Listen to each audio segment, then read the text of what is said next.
Ito po, magbigay na po tayo ng reaction po, mga kabida. Dito ho sa ginawang discussion po, mga kabida. Kasama po si Miss Malutikia at si Miss Cora Guidote po, Kung saan po ay nakapanayan po nila mga kabida itong taga-bangko, accountants, mga kabida. Patungkol po ito sa impeachment proceedings po, laban ho kay Vice President Sara Duterte. Isa po sa pinag-usapan po nila mga kabida, ito hong banta po ng Committee on Justice na isang pina ito hong mga bank accounts po ni Vice President Sara Duterte at yung kanya hong asawa po, okay, na si Attorney Mans Carpio ako po mga kabida, isinupalpal po ng isang bank manager ito hong plano po ng Committee on Justice na isang pina po mga kabida yung mga bank accounts po ni na Sara Duterte at asawa nito mga kabida. Malabo daw yun Kasi unang-una po, wala pa po sa stage ng trial po itong impeachment proceedings laban ho sa Vice Presidente, mga kabida. Pakinggan muna natin to, Tsaka magbibigay po tayo ng reaction po dito, mga kabida. Narito po.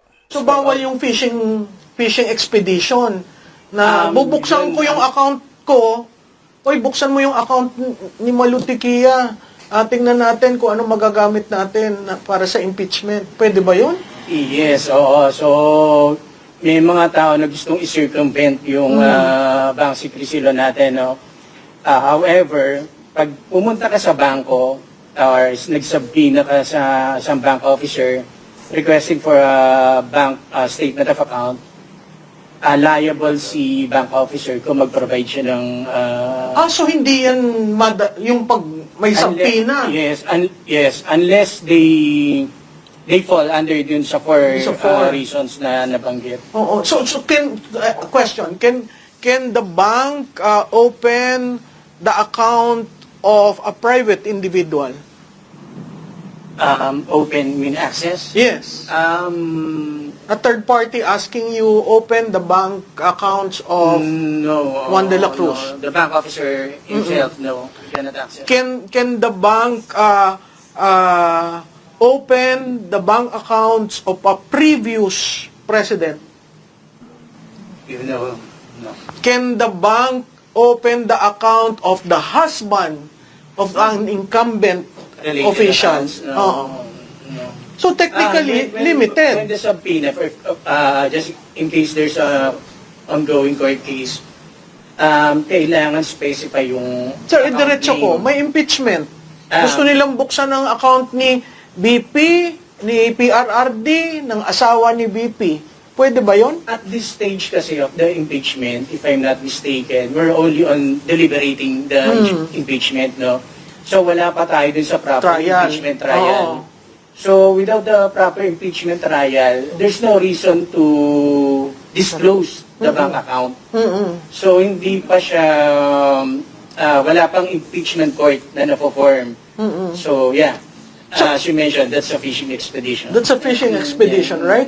So if the House Committee on Justice gives you a subpoena, you as a bank manager, will Without that the impeachment, without the just the House? yes, the bank officer will be criminally liable under the law. Yes. What is the impact to the economy if we start shaking the banks? Siyempre, mawawala yung tiwala sa mga bangko. Di ba? Pwede kang magka-bank run. Kasi siyempre, kunwari, ikaw yung bangko sa Bank ABC, nag-reveal ka, yung mga depositors mo maglalabas ng pera. Kasi wala silang tiwala. Baka mabigay nila yung details ko to anyone. Di ba? So kasi, ang bank secrecy is about absolute confidentiality. Unless talagang may matigas na rason para ilabas yun. Hindi sila maglalabas. Yes. And aside din sa bank secrecy of bank deposits, meron din tayong FCDU Act, the Foreign Currency Deposit Act. Yes. Ito mas stricter to. Even with the court case, you cannot open the bank account unless there is a waiver from the depositor.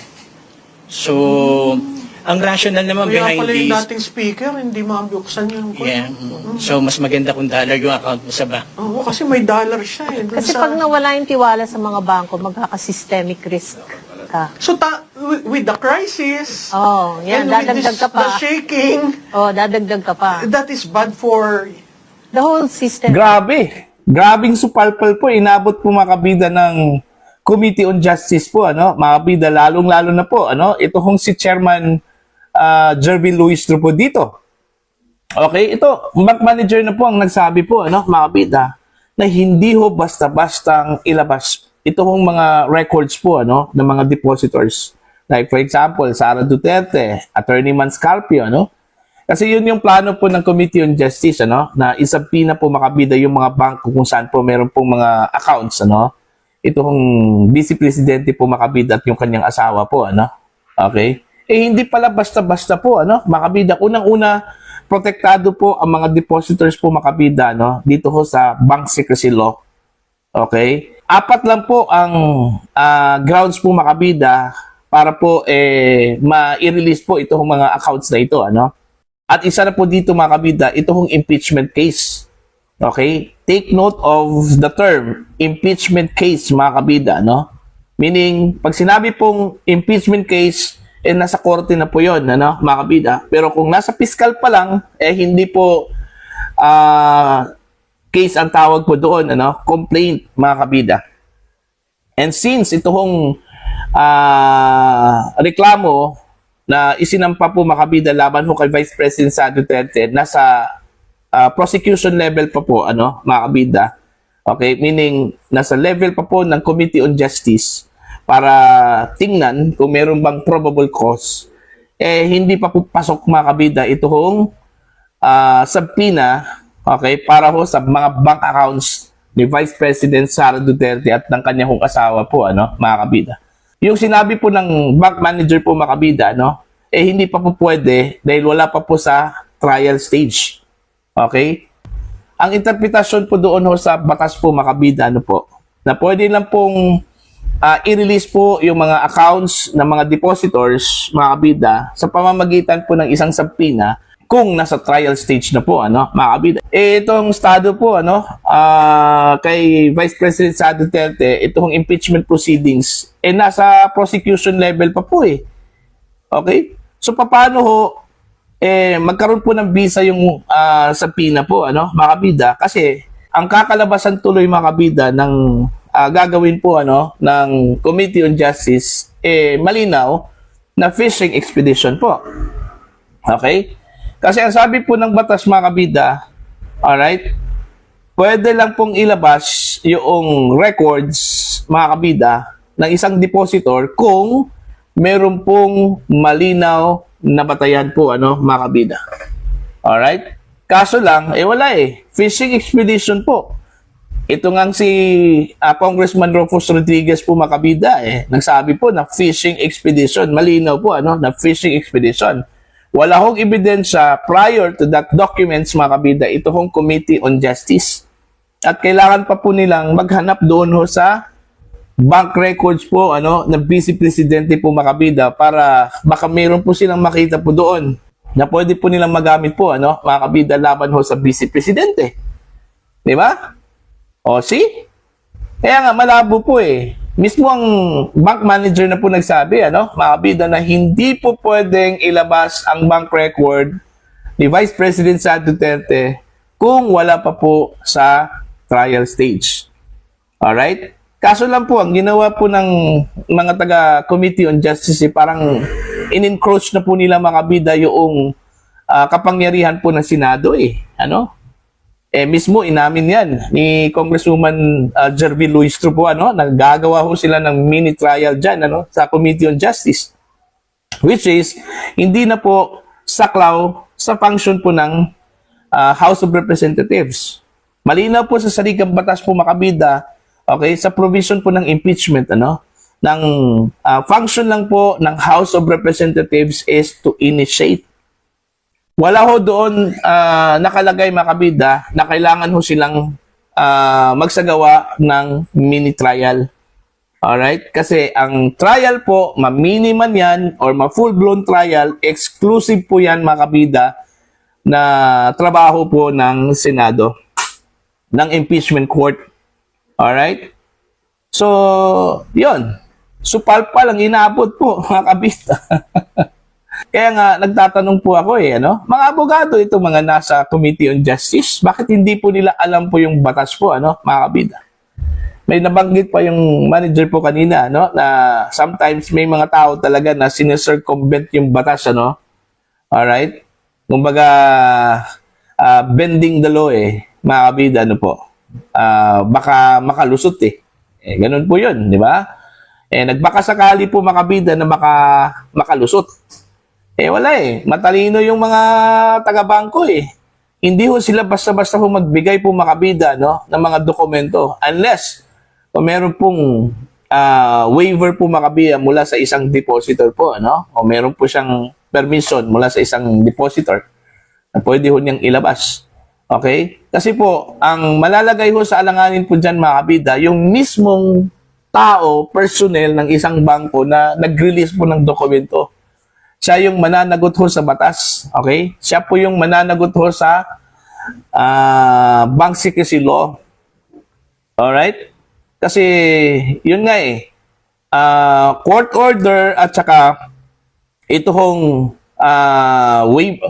yun nga court order at saka yung permission mula sa isang depositor po, yun yung dalawang bagay po makabida para ilabas po ang isang bank record o bank account po, mga kabida. Okay? Other than that, wala na po. Alright? Itong Committee on Justice, may tuturing ba natin itong court? Hindi. Kaya nga, yung kanilang subpoena po makabida ay hindi po ito balido, Hindi po tatanggapin po ng bangko kasi malinaw po, makabida sa batas, okay? Ang pwede lang pong batayan para ilabas itong mga bank accounts po ay una, yung waiver o permission po mula sa depositor at pangalo po, court order mga kabida. Okay, malinaw po court order. So, ang po pwede lang po dito kung sakali man po mapupunta ko sa Senado mga kabida yung impeachment complaints against Vice President Sara Duterte. Ang impeachment court lang po ang may karapatan po na magsabina po mga kabida, dito ho sa mga bank accounts ni Sara Duterte at ng kanyang asawa. Okay, kung hihilingin po itong mga kabida na prosecutors. Alright? Hindi pa nga na-form yung prosecutor team, o prosecution team po ng House of Representatives. Inuunahan na po nila mga kabida, So, malinaw po, dito ho sa ginagawa po ng Committee on Justice po mga kabida, na wala talaga silang ebidensya, Kahit na yung kanilang subpoena po, sa Office of the Ombudsman, para ilabas yung SALN po ni Vice President Sara Duterte, malinaw po, na wala ho silang hawak ng mga dokumento po mga kabida, na magiging grounds nila, para ho sa pag-prosecute ho kay Vice President Sara Duterte. Kaya nga nagtataka po ang lahat. Bakit po diniklara po na sufficient in substance ito hong impeachment complaints against the Vice President wala pa pong ebidensya po mga kabida. Mas nauna pa po yung declaration po as sufficient in substance kaysa dito ho sa mga ebidensya. Kasi kung makala pa po itong complainants ng mga ebidensya dito mga kabida. Doon po nagkaroon po ng duda mga kabida na walang ebidensya itong complainants nung nagpadala po ng sulat po itong si Congressman Chel Jokno. Okay, sa Committee on Justice na isabpina po mga kabida itong mga bank records ni Sara Duterte at saka yung kanyang asawa mga kabida, yung SALN ni Sara Duterte sa Office of the Ombudsman. So malinaw na wala ho silang batayan doon ho sa graft and corruption na isinampa po nila bilang isa sa mga grounds po makabida ng impeachment complaints laban ho sa Vice Presidente Gusto lang talaga nilang tingnan po makabida yung SALN po at saka yung laman po ng kanyang bank accounts kasi baka mayroon po silang masilip po doon. Alright? Pero sorry lang po kasi malinaw po makabida sa sinabi po ng isang bank manager na maglalabas lang po ang bangko ng mga records galing sa mga depositors, makabida, kung meron pong court order. kung ito po ay gagamitin mga kabida, no, sa trial. Malinaw po yun ha. Gagamitin sa trial mga kabida. Pero at this point, wala pa po trial po, ano. Determination pa lang po of probable cause ang ginagawa po mga kabida ng Committee on Justice. Para po sa inyong